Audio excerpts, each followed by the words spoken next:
ahí está la tensión creciente entre China y Estados Unidos, una tensión de pronóstico reservado, todo esto en el marco de la visita de Nancy Pelosi, una visita sorpresiva a Taiwán, que es un territorio que está en medio de la polémica. ¿Qué podría implicar una tensión creciente? No solamente en el aspecto económico, estamos hablando de las dos potencias más sobresalientes del planeta, sí, en lo económico, en lo comercial, pero también en lo militar.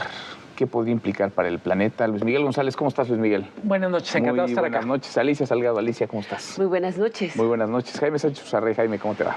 Buenas noches, Manuel. Gracias, muchas. De pronto vemos el conflicto y parece muy lejano para la realidad de nuestro país, porque decimos, bueno, pues Taiwán está muy lejos y si hay un conflicto entre China y Estados Unidos, ¿a nosotros qué? Alicia, ¿por qué tendría que importarnos lo que ocurre del otro lado, literalmente del otro lado del mundo? Pues por algo muy sencillo, si no tenemos teléfonos inteligentes o relojes o carros inteligentes o computadoras o videojuegos, tenemos un problema serio, ¿no? Y ellos producen el 61%, yo pensé que era el 56%, no, 61%. ¿Taiwán? Taiwán, y una sola compañía. De los chips. Sí, tienen 3 compañías, pero una sola, que es también con participación del Estado, controla el 51% de los semiconductores y chips del mundo, del mercado mundial. Y es curioso, pero la mayor parte de la materia prima proviene de China. Tiene tarifa cero. Sí. Y los elabora una sola compañía, que es la Taiwanese Semiconductor Manufacturing Company. Tiene un valor de mercado de 100,000 millones de dólares. ¿Cuánto sí nos importa? Nos tendría que importar al mundo entero, ¿no? Mira, paró la producción de automóviles en el mundo. Nada más. ¿No? Porque dejaron de producir, porque los chinos les dejaron de enviar materia prima y hasta la fecha es parte de la gran problemática que se tiene. Los barcos no se mueven sin semiconductores, no hay GPS sin semiconductores y se ha generado una crisis mundial. Una crisis mundial. Sí. Y lo que puede venir, Luis Miguel. Creo que lo que a nadie le gusta a esta altura es la incertidumbre, porque evidentemente incertidumbre es sinónimo de algo malo puede pasar. La verdad es que la invasión rusa a Ucrania estaba muy abajo en el tablero comparado con la tensión entre China y Taiwán cuando empezó 2022. Dicho de otra manera, si ocurrió entre Rusia y Ucrania, ¿por qué no va a ocurrir algo peor entre China y Taiwán? Un artículo del New York Times muy extenso de su experto en temas de seguridad internacional decía: la última vez que hubo tensión en esa zona entre China, Estados Unidos y Taiwán fue en 1996 y el mundo era muy diferente. Sí. Prácticamente China estaba haciendo esfuerzos por portarse bien, acaba de entrar a la OMC, Clinton era el presidente. En buena medida, estos 25 años que pasaron, te dice todo lo que ha cambiado el mundo. China cada vez más está usando a Taiwán para expresar su visión del mundo en el siglo XXI.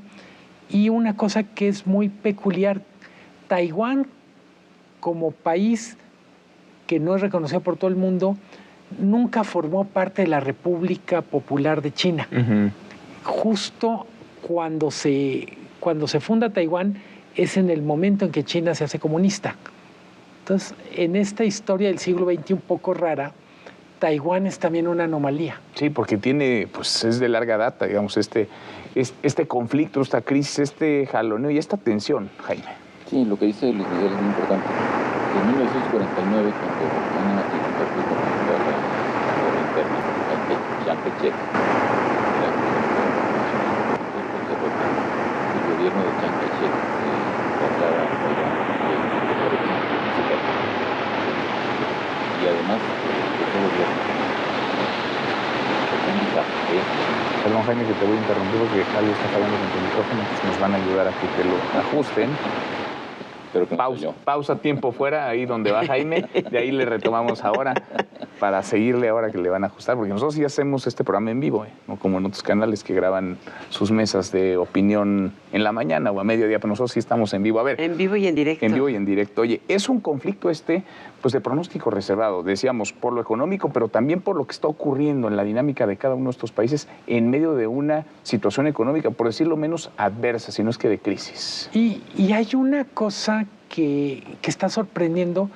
Estados Unidos tiene cualquier cantidad de escenarios previstos para Taiwán y uno que aparentemente es el que puede empezar a desarrollarse es uno donde no haya una invasión como tal, sino estrangulamiento económico. Es decir, estas maniobras, este teatro de guerra, dicen, probablemente nunca haya una ofensiva militar como la que hay en Ucrania por parte de Rusia. Pero basta con que China empiece a literalmente hacer esta danza militar alrededor de Taiwán para que se disloque la producción de Taiwán y, por tanto, las exportaciones de Taiwán al mundo, que explicó muy bien Alicia. Sí. Hay un tema... Y luego le das la palabra a Jaime porque ya iba bien encarregado. ¿Ya te lo arreglaron? ¿De qué estábamos hablando? ¿Ya quedó? Ya estamos. Bueno, el tema es que yo creo que hay algo que es bien importante de entender ahorita, sobre todo estas maniobras militares, y es el contexto político de Estados Unidos y también de China y de Taiwán. Porque en el caso de Taiwán llevan 2 años en guerrita. Empezaron un poco antes de la pandemia con China y la serie de acciones y malabares militares que han estado realizando en el que le llaman el Mar del Sur de China, de enfrente. Recordemos que esa isla se llamaba Formosa y ese es el canal de Formosa y por ahí, o el Mar del Sur de China, pasa aproximadamente el 70% del comercio asiático hacia Occidente y además es el comercio más vibrante. Era parte de la ruta de Marco Polo, ¿no? Sí. Está justamente la isla abajo de Okinawa y Okinawa es la última de las islas japonesas y ahí tienes una de las bases militares más importantes de los Estados Unidos. Pero la relación... Te digo, o sea, los taiwaneses no pueden hacer semiconductores si los chinos no les dan el material. Todo está ligado. China produce el 5% de estos productos. Oye, además, y ha querido crecer. ¿Y a quién le vende Taiwán? Buena parte, pues a Estados Unidos, por ejemplo. A todo está ligado. Y a todo el mundo. A todo el mundo, pero Estados Unidos es uno de los mercados más grandes del mundo, si no es que el más grande. Entonces, pues se lleva un montón de esos chips. Jaime. Sí, de hecho, retomando lo que dice Alicia, bueno, lo leí hoy, parte de la represión, de las represalias que ha empezado China es justamente restringir o ponerle aranceles, no sé, a la exportación de arena, que es la que se necesita para producir estos semiconductores. Ahora, retomando el asunto político estrictamente, Taiwán es una isla que tiene 36,000 kilómetros cuadrados, tiene 23 millones de habitantes, lo que es una densidad de población enorme. O sea, por ejemplo, Costa Rica tiene 51,000 millones y tiene 5 millones de habitantes. Y aparte esa población, que es una queja que acabo de ver hoy, por ejemplo, de parte del embajador chino en París, es una población que está totalmente en contra de la intervención china y del cambio de la vida de Taiwán, ¿no? Entonces, es un poco lo que sucede con Ucrania. O sea, están completamente reacios a que se cambie esto. Y China está empecinada en que esta parte de China corresponde a China históricamente, porque pues era una isla de Taiwán, ¿no? Digo, que pertenecía históricamente a China. Entonces, es una dimensión del conflicto real. Y por supuesto está también el asunto estrictamente estratégico que menciona Alicia. Y todo esto le da una configuración muy compleja. Ahora, China, a diferencia de Rusia, yo creo que es una visión mucho más pragmática y la posibilidad de intervenir o de invadir Taiwán, un poco lo que sucedió con Ucrania, o lo que ha sucedido con Ucrania, yo creo que parece mucho más remota, ¿no? Estamos en este tira y afloja que puede incluir sanciones económicas como la de la arena o bloqueos o actividades, ¿cómo se llama?, maniobras militares, pero yo creo que es muy remota la posibilidad de que a estas alturas del partido, a lo mejor más adelante, China se atreviera a invadir, por el costo que va a representar no solamente para Taiwán, sino para China y para el mundo su conjunto. Pero ves un cambio de decisión, no es una decisión ya tomada, porque quizás se detiene todo esto a partir de la invasión de Rusia a Ucrania, o tú ves a China siempre, digamos, respetando... No, lo que se ha dicho es un poco que a partir de la invasión de Rusia a Ucrania, como que China se empezó a hacer la misma pregunta, ¿no? ¿Por qué no vamos nosotros también sobre Taiwán? Pero China es una potencia militar, digo, milenaria de 5.000 años, ¿no? Y tiene una visión mucho más pragmática y además es una potencia económica de primer orden. Cuando Rusia, como dijo alguien, pues es una especie de gasolinera donde no hay desarrollo y su poderío militar es lo único que cuenta y que vale. Entonces yo creo que esas dimensiones hacen que la tensión y el conflicto tenga muchas aristas, pero me parece muy difícil que esto vaya a derivar realmente en un conflicto armado. Y si deriva, pues entonces sí que nos agarre persina. Sí, porque además Joe Biden ha dicho que se metería, ¿no? O sea, que intervendrían militarmente. De hecho, si fuera el la caso. visita de Nancy Pelosi, que es la que desata detona. Entre otras cosas fue para transmitir un mensaje de nosotros no los vamos a dejar. Dicen los expertos que cuando Estados Unidos manda este mensaje, en realidad es un mensaje a varios países de Asia. Hay que recordar la presencia o el crecimiento de la presencia de China pone nerviosos a varios países que hasta ahora estaban más o menos tranquilos con el status quo. Evidentemente Singapur, Australia. Entonces, no solo es Taiwán lo que cuenta, es esa región del mundo que, dice bien Alicia, es la región que está creciendo más, pero además es la región que se está volviendo estratégica para la producción de muchos de los insumos de la industria más moderna. Nos parece que está muy lejos Taiwán de México, pero Taiwán es un inversionista muy activo en México a nivel de gobiernos subnacionales, y no hace tanto Taiwán había expresado su intención de empezar a construir en México plantas de semiconductores. Mira. Entonces, digamos que es un conflicto que literalmente desparrama para todos lados. Pero entonces a nadie le conviene, digamos, en este conflicto nadie gane y pues por lo que entiendo nadie estaría dispuesto a estirar la liga lo suficiente hasta romperla. Es un muy buen negocio para los fabricantes de armas. De hecho, un tema que es bien interesante, Taiwán tenía un plan de rearmarse que concluiría en 2026. Con la guerra en Ucrania, muchos de los fabricantes de armas le están surtiendo a Ucrania lo que le iban a surtir a Taiwán. Entonces, literalmente lo están agarrando con la guardia baja.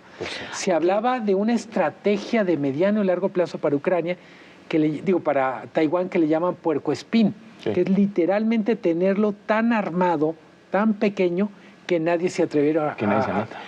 Fíjate que yo creo que lo que dices es clave. ¿Por qué una isla tan pequeña resulta tan estratégica para el mundo? Ese es el punto. ¿Y por qué nadie le puede copiar la capacidad de hacer semiconductores? Hoy con el concepto de globalización ha cambiado de una manera notable y sobre todo a partir de la pandemia. Y creo que el caso de Taiwán es específico, porque de hablar de globalización estamos hablando de regionalizaciones. Entonces, cada una de las grandes potencias está firmando un nuevo orden económico donde tienen poder, presencia militar y una capacidad importante de control del comercio regional y por ende global, a partir de condiciones distintas. Estados Unidos le impuso a China sanciones que van, y aranceles, impuestos que van del 7% al 22% en 104 productos estratégicos. Y China se los regresó. Esto te cambia toda la modalidad y podían tener salida, uno, a través de Hong Kong y la segunda a través de Taiwán. Y hoy por hoy, pelearte por el mar de China, que además está enfrente del principal puerto chino, te da cuenta de hacia dónde quieren ir. Taiwán nunca ha declarado su independencia. Eso es algo bien interesante. Ellos no han declarado la independencia justamente por la enorme dependencia económica que tienen de China. En ese contexto, precisamente, ¿a qué va Nancy Pelosi? Es decir, cuando además los demócratas, el gobierno de Biden, tiene tantos frentes tan diversos abiertos, ¿para qué? ¿Para qué ir a una visita que además no estaba en agenda, una visita que, si bien Nancy Pelosi había hablado de ella en algún momento, no estaba presupuestada, llega acá y de visita y desata todo esto? Bueno, esa pregunta que tú te hiciste parece que se le hicieron en el Pentágono, ¿no? Y parece que hubo una advertencia clara en el sentido de que no era el momento oportuno para que Pelosi fuera. Ahora, ¿por qué fue Pelosi? Pues hay quien te dice que fue por motu propio y porque tiene que ver con su historia, que siempre ha estado ligada, digamos, a Taiwán, y también por el asunto de los semiconductores. Pues bueno, eso sí queda apuntado. Yo no alcanzo a apreciar por qué.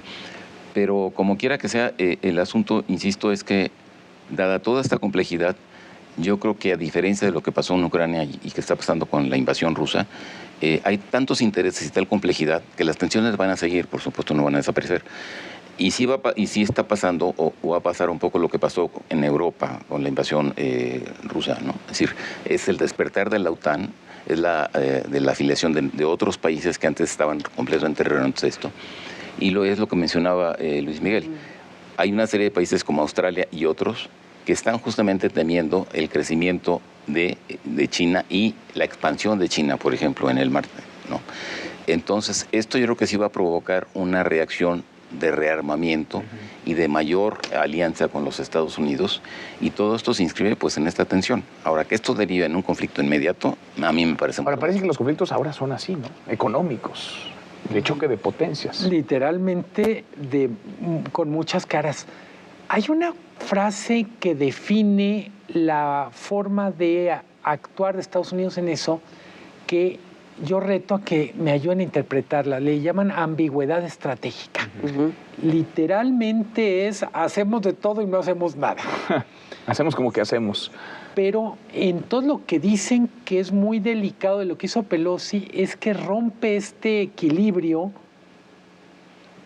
también conocido como ambigüedad estratégica. Y solo para cerrar, a mí me gustaría poner en la mesa qué implicaciones tiene que Estados Unidos tenga conflictos en Ucrania, en Taiwán, para la relación con México.